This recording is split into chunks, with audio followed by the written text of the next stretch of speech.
अभिवादन स्वीकार कीजिए ब्रजेश मिश्रा का और आप देखना शुरू कर चुके हैं द डिबेट।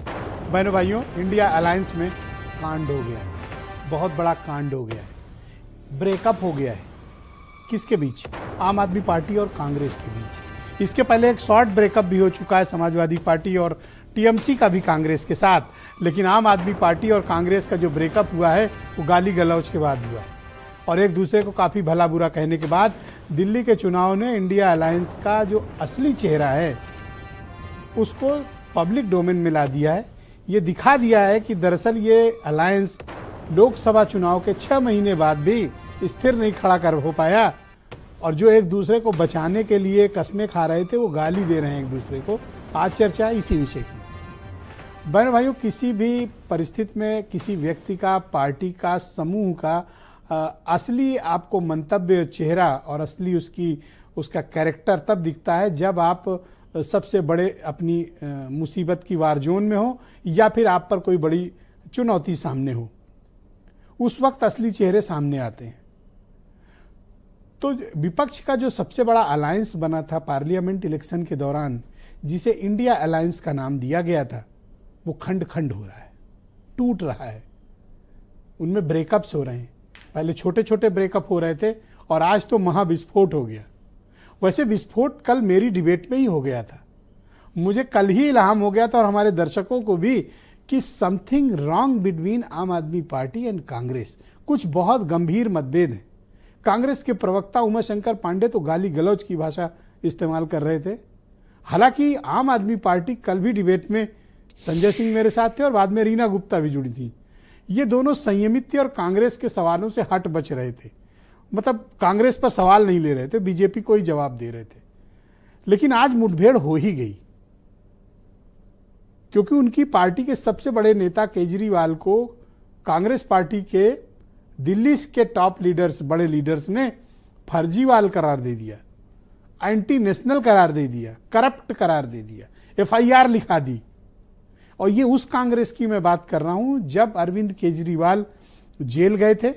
आम आदमी पार्टी ने धरना प्रदर्शन का दिल्ली में आयोजन किया था।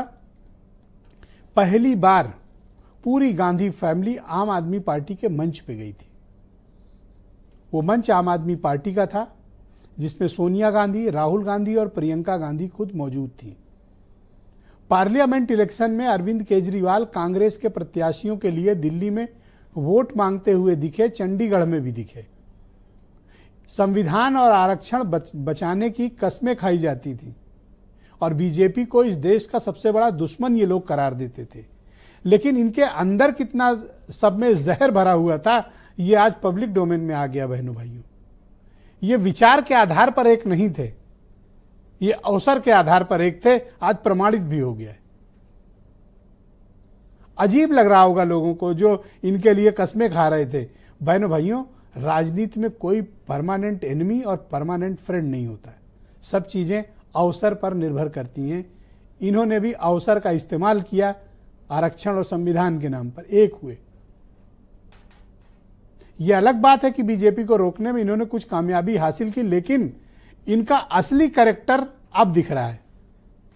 टीएमसी पहले ही इंडिया अलायंस को कोई भाव नहीं देती और समाजवादी पार्टी ने हरियाणा में साइडलाइन किए जाने के बाद उत्तर प्रदेश के उपचुनाव में बड़ा कड़ा रुख अख्तियार किया। एक भी सीट कांग्रेस को नहीं दी और दे भी रहे थे तो ऐसी तो कांग्रेस ने भाव खाया, समाजवादी पार्टी ने एक सीट नहीं दी।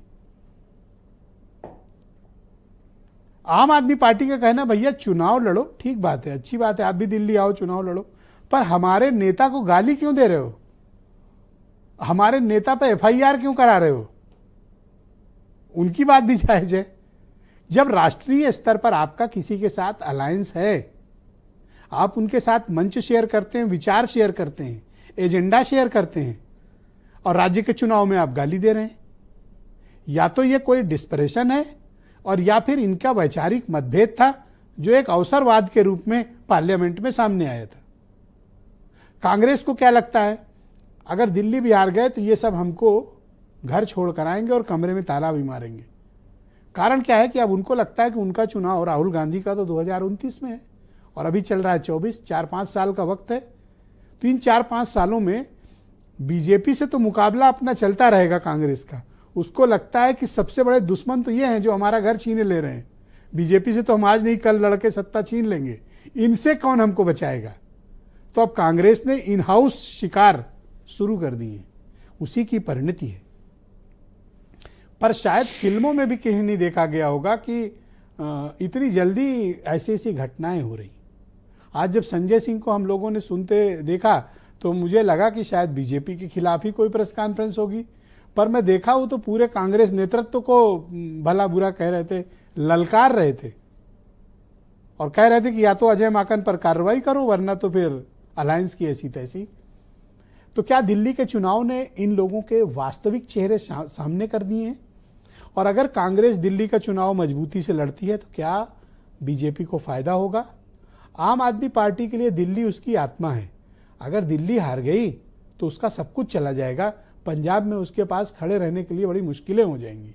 इसलिए आम आदमी पार्टी कुछ भी हालात हो, कैसे भी स्थिति हो, दिल्ली छोड़ना नहीं चाहती या दिल्ली लूज नहीं करना चाहेंगे। उसके लिए उन्हें कितनी बड़ी भी कुर्बानी देनी पड़े वो तैयार हैं। और इनके झगड़ा और ब्रेकअप में कोई बैठ के आराम से पैर चढ़ा के बैठ के मुस्कुरा रहा है तो उस पार्टी का नाम है बीजेपी। उसको कुछ नहीं करना पड़ रहा है, वो तो आराम से बैठे देख रहे हैं कि लड़ लो आपस में, जब लड़ के आना तो हम बैठे हैं फिर। तो बीजेपी के लिए एक एडवांटेज हो गया इनका झगड़ा। अगर त्रिकोण करने में कामयाब हो गई, ट्रायंगुलर करने में इलेक्शन को कांग्रेस कामयाब हो गई तो बहनों भाइयों बीजेपी के लिए रास्ता सुगम होगा। आज चर्चा इसी विषय की, ये जो ब्रेकअप हुआ है इसके कारणों की भी विवेचना करेंगे और समझेंगे कि ये क्या अवसरवादी गठबंधन था या फिर गद्दी की लड़ाई में सब एक जैसे हैं और राजनीति की इसी को कहते हैं। कुछ स्टेटमेंट, फिर आज की डिबेट। जो व्यक्ति जरूरत पड़ने के ऊपर केंद्र सरकार को उल्टा स्टैंड ले सकता है, जो कि आइडियोलॉजिकली बीजेपी के समर्थन में है, उस व्यक्ति के ऊपर कैसे भरोसा किया जा सकता है? वो एंटी नेशनल है और उसकी कोई विचारधारा नहीं है सिवाय अपने पर्सनल एम्बिशन के। कि हम लोगों से शायद अलायंस करके दिल्ली के अंदर दोबारा से हम लोगों से एक भूल हुई है जिसको सुधारना जरूरी है। अपमान का, एफआईआर दर्ज कराने का, एंटी नेशनल बोलने का जो दुस्साहस अजय माकन और उनकी पार्टी ने किया है, 24 घंटे के अंदर अजय माकन के खिलाफ कार्रवाई करें, वरना इंडिया गठबंधन के जो और भी घटक दल हैं उनसे हम लोग मांग करेंगे कि कांग्रेस को इंडिया गठबंधन से अलग करें। तो इससे बहुत साफ हो गया है कि इन दोनों दलों के बीच में जो ये गले मिलते दिख रहे थे, ये वैसे ही गले मिल रहे थे जैसे अलाउद्दीन खिलजी अपने चचा जलालुद्दीन खिलजी से गले मिलता था और दोनों की नजर इस पे थी कि कौन दूसरे को निपटा कर गद्दी पर पूरा कब्जा कर ले। तो बहनों भाइयों, आज की इस परिचर्चा को आगे बढ़ाएंगे। मेरे साथ दिल्ली से आम आदमी पार्टी के प्रवक्ता सर्वेश मिश्रा जुड़े हुए हैं, सूची विश्वास कांग्रेस कमेटी की प्रवक्ता हैं, डॉक्टर समीर सिंह भारतीय जनता पार्टी के प्रवक्ता हैं, दीपक रंजन समाजवादी पार्टी से हैं, विनय राय वरिष्ठ पत्रकार थोड़ी देर में हमें ज्वाइन करेंगे और वीरेंद्र सिंह जी हमारे स्टेट हेड। आप सभी का शुक्रिया और धन्यवाद इस कार्यक्रम में मेरे